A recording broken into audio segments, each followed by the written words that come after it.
The course I'm proposing is a theater workshop for the Dakota County 4-H organization. A little background information would probably help put this in perspective for you. My daughters both joined 4-H at an early age, joining as Clover Buds at 5 years old. We've decided to become a 4-H family because, unlike scouting at the time, 4-H did not discriminate based upon gender, and we thought it was a great way for boys and girls to learn to interact with each other. 4-H also gives them the opportunity to compete as equals, which is also somewhat unique in children's programs. I've been the volunteer sound and video manager for the Dakota County 4-H Extension Office for better than 10 years, and have watched a lot of kids come through the various performing arts programs. My undergraduate degree is in theater, and I was the executive producer and director at a dinner theater, a stage manager at a few production houses, and I've done some stand-up comedy. So I feel competent to put together a good theater workshop for kids to get them prepared to join some of the more advanced 4-H opportunities as they get older and more experienced in the program. I chose to use the Addy model because it's simple and straightforward. It also leaves lots of room for evaluation and modification, which allows for multiple chances to bring creativity to the forefront. This is no better demonstrated than in the fact that my original iteration for this class was a 2-day face-to-face workshop. Over the course of this class, it has evolved into the 3-module e-learning format that you will see later in this video. I built my class using Rise 360 as it makes the process of putting together an e-learning platform fairly easy. I stuck with the default format, standard fonts and menuing. I figured that they've done a lot of research into what works, so why reinvent the wheel? The only change I made was to the color scheme. You'll notice that I've changed that to 4-H green. Most of my content is built within the Rise 360 environment. There are a couple of my main assessments, however, where I used an outside tool. Flipgrid is designed to allow a teacher to post a topic and have students post video content in response. I chose this type of assessment because it's a familiar format for my learners, a la TikTok.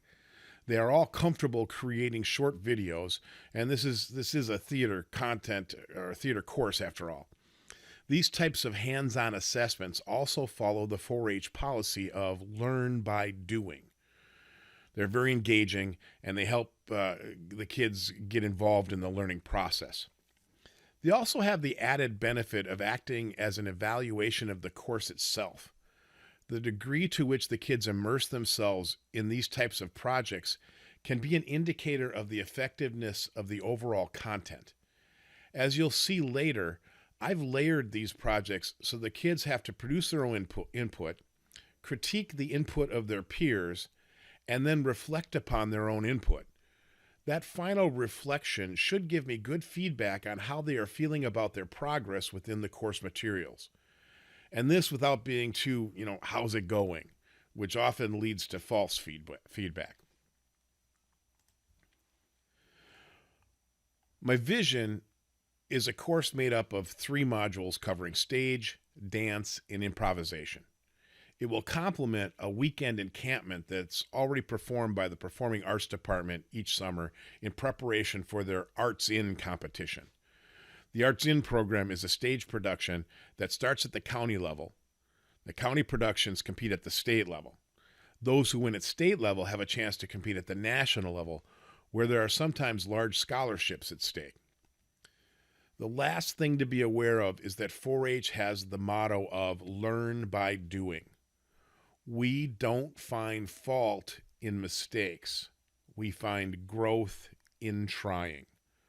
Our assessments, both formative and summative, are performed in a non-pressure environment. The real test of any of our workshops is in the acceptance of the parents. Do they send their kids to the next one? And the growth in the participants. Do they walk away more confident in the skills presented? Our target audience for this workshop is members who are entering the 6th through 8th grades. That puts them in what is traditionally known as middle school, or between 11 and 14 years of age.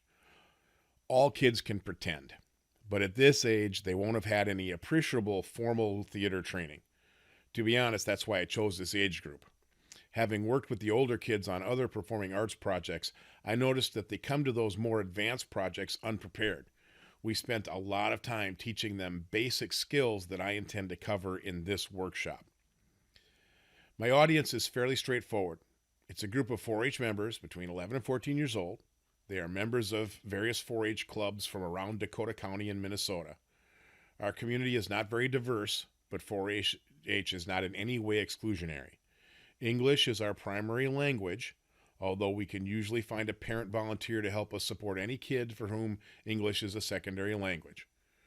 Religion is not an issue. While gender is not an issue within 4-H, our performing arts programs usually attract more girls than boys.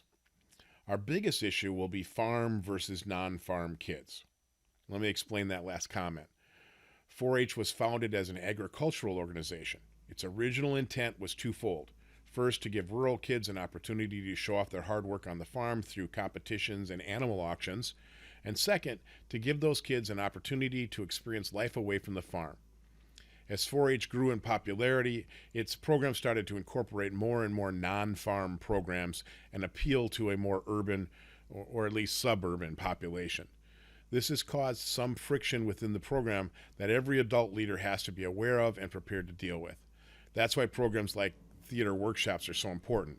They give the kids an opportunity to work together towards a common goal. So let's start the tour of the course. So grab your seat. The tour is about to begin. We start on the opening screen, which gives the title of the program. Once published, I'll remove the author's name from all the pages, but for our purposes here, I thought it best to keep that. I want to make sure I get graded after all. I've given a brief overview of the course and included what should be a review of the course prerequisites and requirements. While all of this will be listed in the 4-H program guide, we often find that people sign up for the various workshops based upon the name without reading the complete description. Reviewing the particulars right off the bat can often eliminate surprises down the road. We have a standard Rise 360 opening menu. Each option takes you to a separate section of the course. I've utilized chunking to ensure that I'm not overloading the learner's cognitive capabilities way too much with too much information at a time. I like the Rise 360 menus because they're consistent throughout the course, and I didn't have to think about that at all. Notice their placement here on the main page, right down the center after the opening text. This pretty much forces your learners to at least scroll through your introduction before they jump to your content. I like that. Those menus will move to the side once we move into the meat of the course, but for now, I know that my learners have at least scrolled past my warning about needing a camera and internet access. Notice the dance project and the improv project options. These are assessments in disguise. They are major projects that the students will work on, and for both of them I'm experimenting a bit, creating projects where each student works alone, but the project is a group effort in some way. I'll talk a bit more about each of them a little later in this video walkthrough. All 4-H workshops use reflection as a basis for learning and growth. I believe in this philosophy wholeheartedly. According to Chang in their paper Reflection in Learning, published in 2019, reflection is not just, quote, an individual activity. Reflection can also be a collective activity, end quote. They postulate that group reflection allows for both teaching and learning from multiple perspectives. I'm hoping that my group assessments will foster this type of group reflection. All right, so for now, let's walk through the menu choices. Oops, I should click on preview, sorry.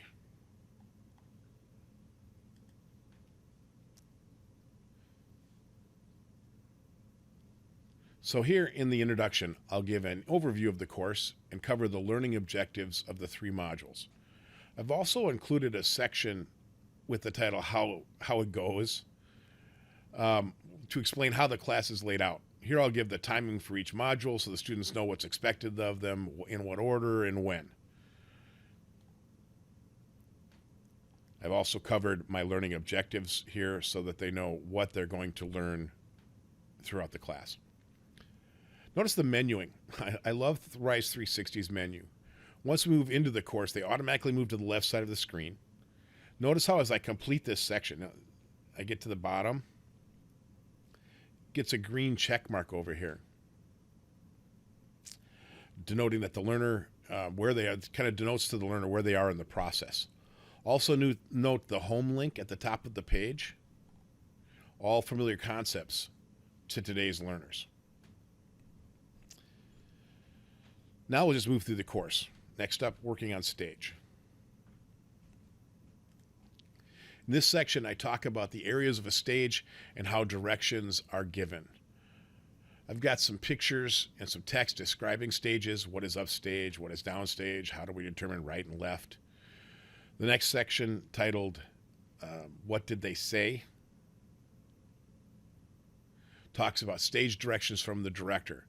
And then I'll have a few videos of me moving around a stage with the corresponding directorial verbiage.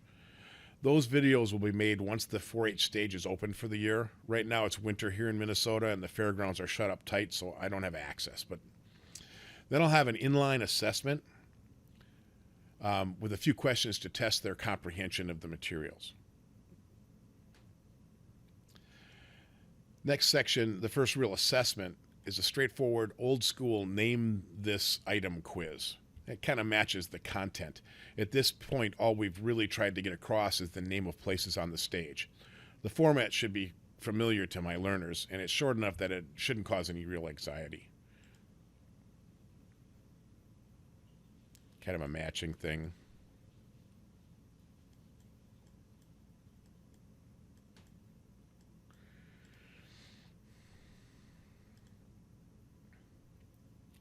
With some straightforward questions. Oops. Should get one right anyway.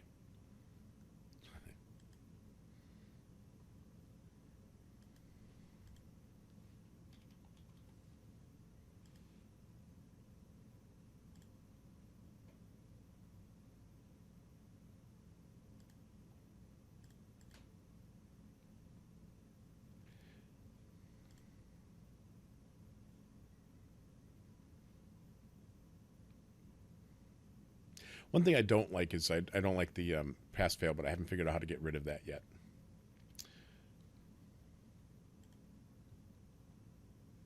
Next section, the dance section, revolves around the students learning 6 basic dance steps and putting them together to choreograph a simple dance number. I'll be using a lot of video here, most of which I either have to get permission to use, it's video I made of past 4-H performances, or has yet to be made. To be honest, these links will probably be blank through the end of this class, as I'll be using my daughters this summer to help me produce many of the videos. Here are links to the 6 steps.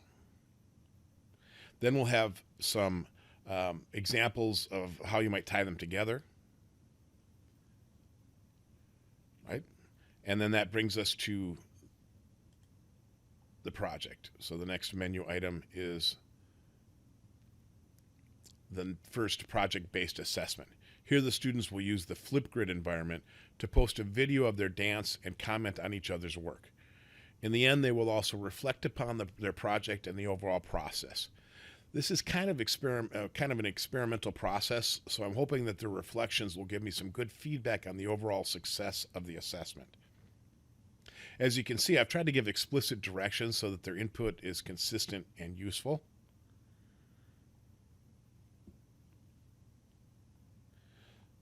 Next module covers improvisation. I start off with a little text, introduce a video, review the rules in the video, stress the 3 most important rules, and then do a little assessment to ensure that they understand those rules.